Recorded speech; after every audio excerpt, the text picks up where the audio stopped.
Hey guys, welcome back to another video. This is going to be a new kind of video for me, realizing I've only done a few videos. I've decided I want to try and do some makeup since it's something I enjoy doing. So I'm going to show you kind of an everyday look. I don't wear makeup every day, but it's just as simple if I'm going out with my friends, nothing too crazy. I hope you enjoy it. If there's anything specific you want to see in the future, let me know. If you want me to do a full face of one brand or anything like that. So let's get into it. I switch up my primer. This time I'm going to use the Milk Hydro Grip Base. Sometimes I use a spray, sometimes I use a silicone base. It totally just depends on, honestly, what I pull out of my drawer. I use anything I have, unless I have tried it and absolutely hate it, which doesn't happen very often because, like I said, I don't wear a lot of makeup. This one I've only tried a few times, but so far I really like it. As you can see, I have acne and a little bit of discoloration, so I'm learning to love my skin. I've recently loved the True Match from L'Oreal. It's pretty light coverage. I guess it's medium coverage. I don't really know, but it's not like crazy full coverage, not see any part of your face ever again, if that makes sense. Color matching was always really hard for me when I was younger, so this is one that I found that is a light enough coverage that when I blend everything out, it looks pretty natural still. As you can see, it looks really yellow compared to my natural skin, but when I have my full face of makeup on, it looks just like my skin color. Sometimes I have to build it up out here on my cheek where my acne tends to be a little bad. It depends on the day, honestly. I've found a few foundations that I love. I'm still looking for that one foundation that's my end all be all. But part of it is I have different issues with my skin every time I do my makeup. So it can be difficult. I tend to blend it into my ear just because, like I said, my face is a little red, so you can kind of see. Make sure I blend it down my chin and my neck because I'm still a little bit red. So just make sure everything's blended, and then I have a nice even base that's basically the right color. I don't really use concealer or powder very often. Sometimes I'll use concealer to brighten a little bit, but I use a little bit of powder just because I tend to get a little greasy throughout the night or throughout the day, so I use a little bit, but nothing too crazy, nothing too thick. I don't really bake ever, honestly. Every once in a while I will, but it just tends to make my skin look cakey. So I just use a little bit of, what I'm using today is the Too Faced Peach powder in translucent. It seems to have a tiny bit of color on my skin, but I don't know if that's for everybody or if that's just me, but it just mattifies my skin a little bit.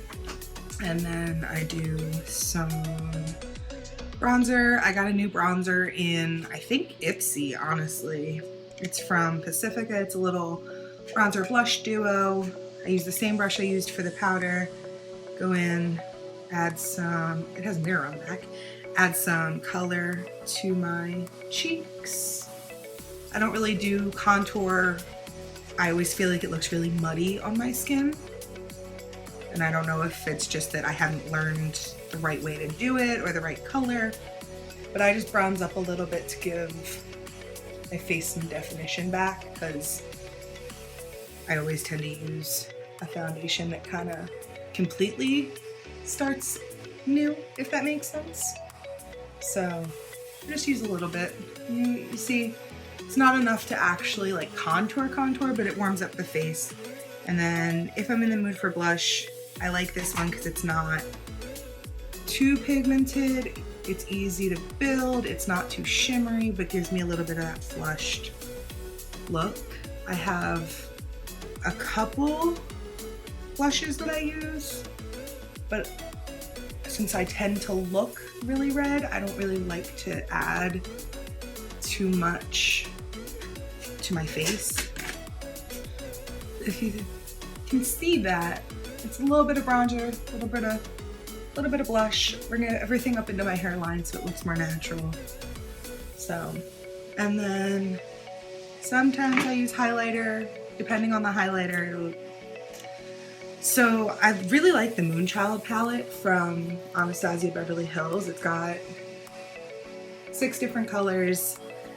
I honestly kind of just mix all of them depending on the day, but it's a really crazy bright highlight, so I only really do this if I'm going out somewhere. I don't really wear highlight on a regular basis, but I always feel like it emphasizes texture on my skin, so that's part of why. And I do a tiny little bit down the bridge of my nose, just brighten it up a little, because again, I don't contour, do anything crazy. And then if it gets too crazy, like this side's really, really crazy, I will put that away, dip back into whatever powder I use to set my face, or sometimes the bronzer and blush and everything, and calm it down a little, just a tad, a little bit, a little crazy for me. I don't do anything, I don't need to be seen from space. It's not something that interests me. And then that's basically my face done. And if you can see, you can still see my texture and everything, which isn't something I love, but it is what it is. And it's just easier to not worry about it and move on to my eyes than to try to fix every imperfection of my face. And my eyeshadow depends on the day. I love this BH Ultimate Matte palette. Unfortunately, it has no mirror, but it's huge. It's very colorful. I tend to stick with like the nudes and like browns.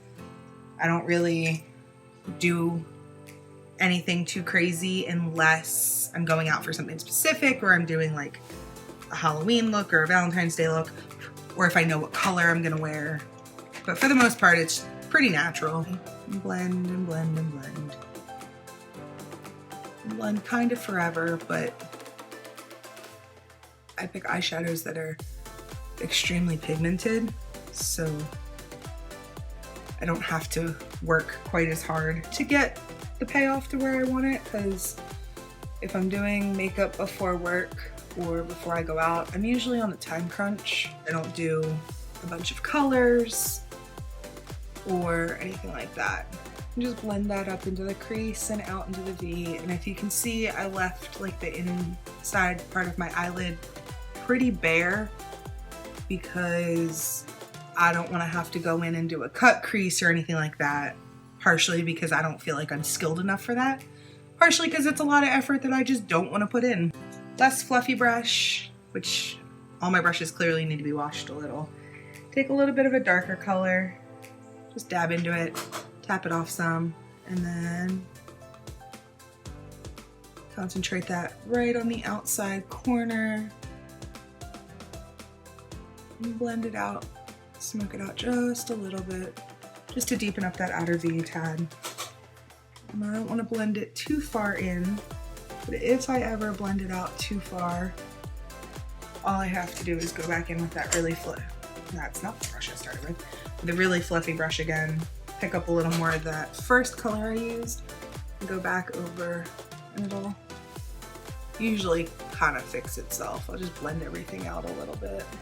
And I get a kind of smoky brown, cool tone look.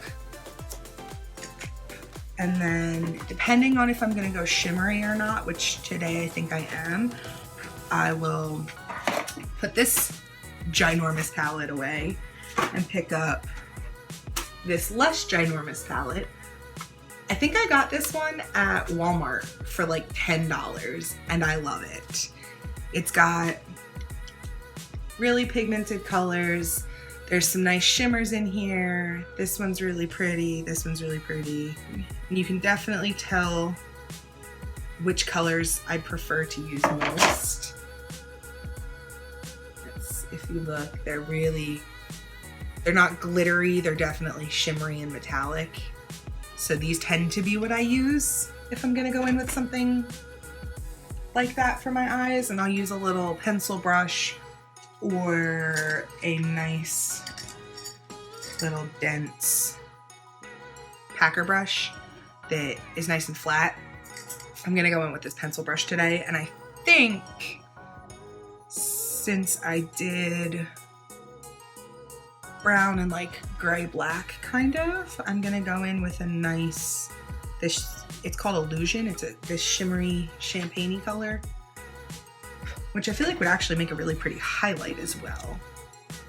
And just do that on the inner half of my lid, up to the crease, about halfway across, and then I take a fluffy brush again and I blend it out so that my lines aren't harsh, but I don't lose that color. I just kind of pack it on till I get the pigment to where I want it to be, and then I take a clean fluffy brush and blend out the crease edges a little bit, and then we'll take a big fluffy brush and clean up a little bit of that under eye where you tend to get some fallout.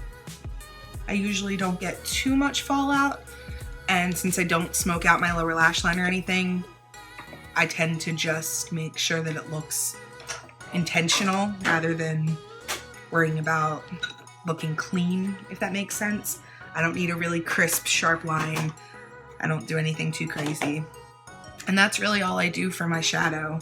And then I'll go in, I go with a different mascara every day. I love Bad Girl Bang. I love their Real mascara. There's a new one that I just got from Ulta, that's Ulta brand, that the wand is a little wonky for me, but I love the formula. And today I'm using Liquid Lash Extension from Thrive Cosmetics that I got in another Ipsy.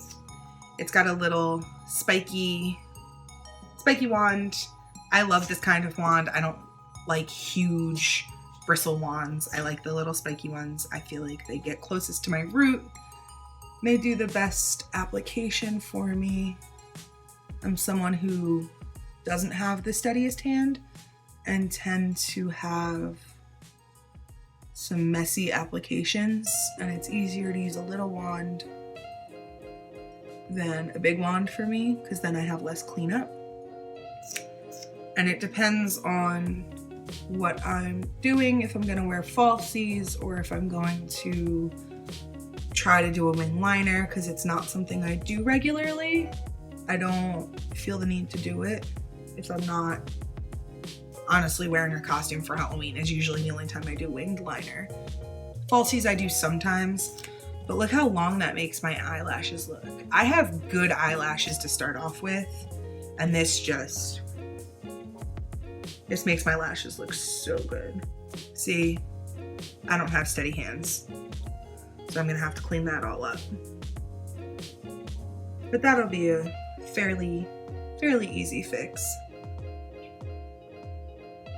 I know I make weird faces when I do mascara, and that's okay. I feel like if people who don't make weird faces when they do their mascara are a lie. So what I would do to clean this up would normally be just like take a makeup wipe or some makeup remover on a eyeshadow brush or something like that.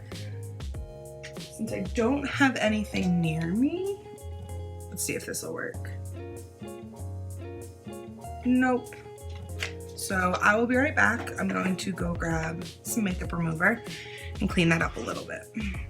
This is why it's always good to have some Q-tips and some makeup remover with you. Sometimes I use a wipe, sometimes I use micellar water, just depends. Just depends what I have on hand, what's closest. I just take a little bit on the Q-tip and clean up my under eye. Just a little bit more on the other side. Didn't realize I had dripped on both. But since I don't do concealer or smoke out my lash line, that makes this step really easy. Wait for the makeup remover to dry because you can't do anything over any makeup remover. I take my foundation brush that I started with and I hold the mirror up really high and then look up into the mirror so that I can see, and that way my lashes aren't touching my cheeks, or touching my under eye rather. And I just go in and I kind of smooth out what's already there. And then I go in with another layer of mascara just to clean it up a little more. So that's all smoothed out. And that's the eye look done. And I'll scooch in a little bit closer so that you can see. But as you see, I cleaned it up a little. I still have the nice, like, smoky shape and color. Didn't have to remove anything out here. Just cleaned up under my eye. And then I go in, sometimes I do a natural lip, sometimes I do a dark lip. I personally like really dark lips, but if, like today, I'm just gonna go run errands and things like that, I don't need a crazy dark lip, especially with my eyes being like this. So I'm just gonna use the L'Oreal Paris. I ripped the name off. I don't actually know what this is, but it's in color 107. And it's a two-sided thing. It's got the liquid lipstick. And then after the lipstick dries, you put on this balm and it's completely transfer proof. And if you're someone who loves liquid lipstick, but your lips get really dry throughout the day, then this is great for you because it doesn't get really dry. The lipstick itself is a little bit tacky before you put the balm on, but other than that, it's great. I don't really overdraw my lips or anything. I think I've got pretty nice lips, so I don't feel the need to over exaggerate them at all. There's nothing wrong with it if it's something you like to do. I just don't feel the need to. And as you can see as I'm talking, it's getting a little tacky. My lips are starting to stick together because the liquid lipstick is starting to dry. So once that's dry, I can put this balm on and it glosses it up a little bit and it makes it not sticky anymore. And then it's transfer proof and I don't have any issues throughout the day. I can bring it with me and touch it up if I need to, but I don't usually. It's once it's gone, once it wears off after a few hours. I tend to just do a chapstick or something, or just leave my lips natural because I don't like the maintenance of having to carry around a bunch of stuff to touch my makeup up. So I don't carry everything with me. I don't carry anything other than a chapstick, a couple makeup wipes, and sometimes some mascara, but that's about it. This is my finished look. This is what I do on a daily basis when I'm gonna wear some makeup. So I hope you enjoyed. If you want more videos like this, like it, thumbs up, share it, do all that jazz, subscribe to my channel, and let me know in the comments down below if you want me to do a full face of a brand or a full face of high-end versus drugstore or anything like that. I do have both. I just tend to use mostly drugstore, mostly. So hope you enjoyed. See you in the next one.